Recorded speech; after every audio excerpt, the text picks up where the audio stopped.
这时候请去吃饭了。Hey, it is time to walk to restaurant. I spoke loudly to make sure that every classmate surrounding was able to hear me because it was noisy when the class was over. Hurry out, or we have to line up for getting food. All of us are hungry and no one wants to starving as a wolf. I stared out of my classroom, and without anyone following me, I heard laughter from my classmates. 为什么你要说行而不是跑呢？ Why do you say work instead of rush or run? It is illogical and ridiculous. Hint? They played tricks on me.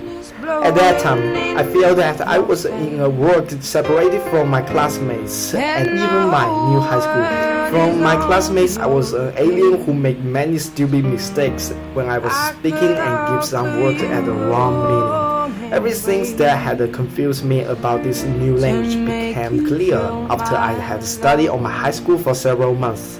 The answer to this strange phenomenon was the change of my literary sponsor. My literary sponsor changed when my parents sent me to high school in another city, Guangzhou.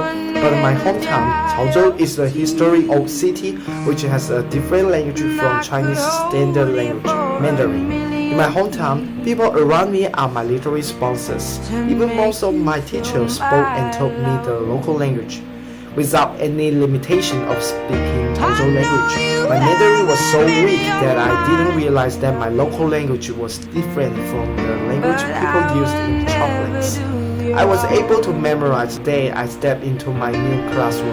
I introduced myself to one of my classmates. I said, "Hello, my name is Zhang Jianfeng. I'm so excited to make friends with you and study together." 你好像很渴，要不要吃点水？ You look so thirsty. Do you want some drinks to eat? I was shocked because I thought he would introduce himself friendly to me, but he began to laugh and ask me why I do not say drink but eat. Suddenly, a sense of embarrassment rushed into my mind and I felt strange and a little bit angry, so I walked away without saying anything. After a few weeks in my high school, my classmates gradually found that my speaking was quite interesting and they started making fun of it.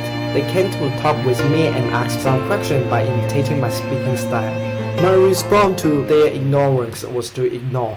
In the meantime, I keep thinking and finding why my language was so funny. I always believe that everything has the negative side and the positive side. So for me, the negative side is that I was sent to Guangzhou, make a lot of mistakes on my speaking, and lots of people laughed at me just for fun. But when I turn to opposite perspective, the so-called horrible encounters seems to be valuable experience.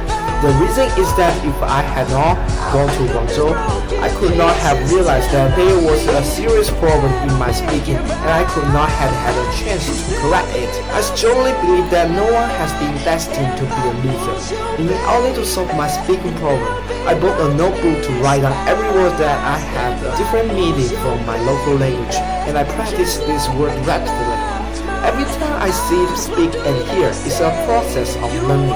Literary sponsor creates a bridge for me to relate other language and push me work to the other side of the bridge to acquire and to obtain new things. Literary sponsor can be everything. It can be a dialogue, an imitating friend, a teacher, or an impressive movie.